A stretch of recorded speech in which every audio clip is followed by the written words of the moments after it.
নতুন বছর, নতুন স্বপ্ন, নতুন আশা 2025 আমাদের সবার জীবনে নিয়ে আসুক সুখ ও সাফল্য। আসসালামু আলাইকুম, কেমন আছেন সবাই? আশা করি সবাই ভালো আছেন। আলহামদুলিল্লাহ আমিও খুবই ভালো আছি। ফারজানা নতুন আর একটা ব্লগ ভিডিও নিয়ে আবারও আপনাদের মাঝে হাজির হয়ে গেলাম। তো সবাইকে জানাচ্ছি নতুন বছরের অনেক অনেক ভালোবাসা ও শুভেচ্ছা। হ্যাপি নিউ ইয়ার সবাইকে। তো এই যে ভিডিওটা সকাল থেকেই শুরু করছি। এখানে চিংড়ি মাছ আছে, ইলিশ মাছ আছে, তো রস আছে 5 কেজি, দুধ আছে, তার মিষ্টি আছে, নারকেল আছে। এইগুলো দেখতে পাচ্ছেন বাড়ি থেকে চলে এসেছি। তো ভাবি এইগুলো আমাকে দিয়ে দিয়েছে। তো এইগুলা আর কি এখানে চালের গুঁড়া আছে, মানে এক একটা জিনিসের ভিতর আর কি ব্যাগের ভিতর এক একটা জিনিস ঢুকিয়েছিলাম, এই জন্য কোথায় কি আরও বের করা হয়নি। যতটুকু বের করতে পেরেছি আপনাদের সঙ্গে শেয়ার করলাম। আর এদিকে মাংস রান্না করে দিয়েছিল।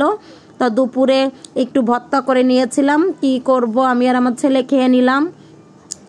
সামিউলের বাবা যেহেতু আমাদের এগিয়ে নিয়ে আর কি অফিসে চলে গেছে, বাসায় পৌঁছে দিয়ে পরে আমি আর আমার ছেলে খাওয়া দাওয়া করে নিয়েছি সকালে। পরে আর কি দুপুরে রান্না করব, এজন্য চলে আসলাম। তা দুপুরে ইলিশ মাছ দিয়ে দিয়েছিল, ভাবলাম যে ইলিশ মাছটা একটু ভুনা করে নিই। কয় পিস এখানে এই যে এই কয়টা ভুনা করে নিব। তো আর কিছুই করব না, যেহেতু মাংসটা বেশি করে দিয়ে দিয়েছে, মাংসটা থেকে যাবে, রাত্রে এই হয়ে যাবে আমাদের।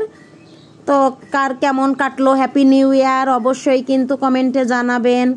তো আমাদের সবার জীবনে সব কষ্টের অবসান ঘটুক আর শুরু হোক সুখের এক নতুন অধ্যায়, এই দোয়াই করি। হ্যাপি নিউ ইয়ার সবাইকে আবারও বলছি। আরও একটি বছর আর কি কেটে গেল, দেখতে দেখতে চলে গেল। সময় এভাবেই আসলে চলে যায়, বোঝা যায় না। তো ভালোবাসা, আনন্দ, শান্তি ও উল্লাসের সাথে আগত বছরকে স্বাগত জানাই। সকলকে নতুন বছরের শুভেচ্ছা। তো এই যে আমি এখন ইলিশ মাছটা রান্না করব, মানে ভুনা করব। তো সব মশলা দিয়ে দিয়েছি। আমি কিন্তু এখানে কোনো রসুন অ্যাড করিনি, কারণ ইলিশ মাছের রসুনটা অ্যাড করি না আমি, ফ্লেভারটা ভালো আসে না, মানে মাছের যে একটা ফ্লেভার সেটা মনে হয় থাকে না, এজন্য আমি রসুন অ্যাড করি না। তাই এখানে কিন্তু পেঁয়াজ, মরিচ, একটু জিরা দিয়েছি আর সব মশলাগুলো দিয়ে নিয়েছি। দিয়ে ভালোভাবে, আমি কিন্তু ধনিয়ার গুঁড়াও দেয়নি এখানে। তো দিয়ে ভালোভাবে এই যে মশলাটা যখন কষিয়ে এই যে তেলটা উপরে উঠে আসলো, তখনই মাছগুলা দিয়ে দিয়েছি। দিয়ে ভালোভাবে একটু নেড়ে চেড়ে এখনই আমি ঝোলের পানি দিয়ে দিব। তো চ্যানেলটা যারা সাবস্ক্রাইব করেননি অবশ্যই নতুন বছরে সাবস্ক্রাইব করবেন, কেউ কিন্তু কিপটামি করবেন না।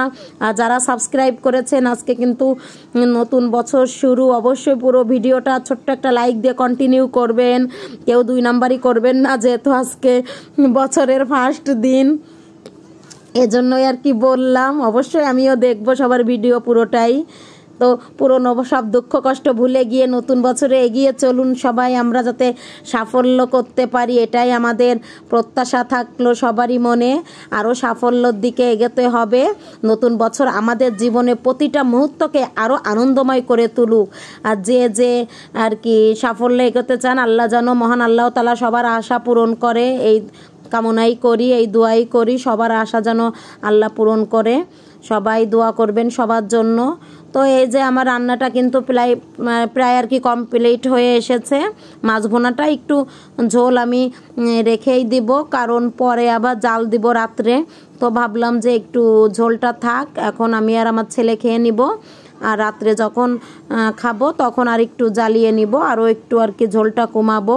তো কেমন লাগলো? আর এই সময় কিন্তু হঠাৎ করে গিফট, অনেক আপুরা দেখছি অনেক গিফট পেয়েছে, তো আমিও টুকটাক পেয়েছি, তেমন কিছুই না। অনেকগুলা চকলেট দেখেন, এই যে শেয়ার করলাম। তো সামিউলের বাবা দেখি অনেকগুলো চকলেট নিয়ে এসেছে আমার জন্য, দেখে তো সেই আনন্দ হচ্ছিল, কারণ চকলেট কিন্তু আমার অনেক প্রিয়, অনেক ফেভারিট। তো আপনারা কে কে চকলেট লাইক করেন সেটাও কিন্তু জানাতে পারেন, আর কে কি গিফট পালেন অবশ্যই কিন্তু আপনারা দেখাবেন। আর আমার ভিডিওটা কিন্তু গতকালই এডিট করা ছিল, এজন্য পুরোটা দেখাইতে পারিনি, যতটা পেরেছি দেখিয়েছি। তো কেমন লাগলো অবশ্যই কমেন্টে জানাবেন। সবাই ভালো থাকবেন, সুস্থ থাকবেন। আল্লাহ হাফেজ।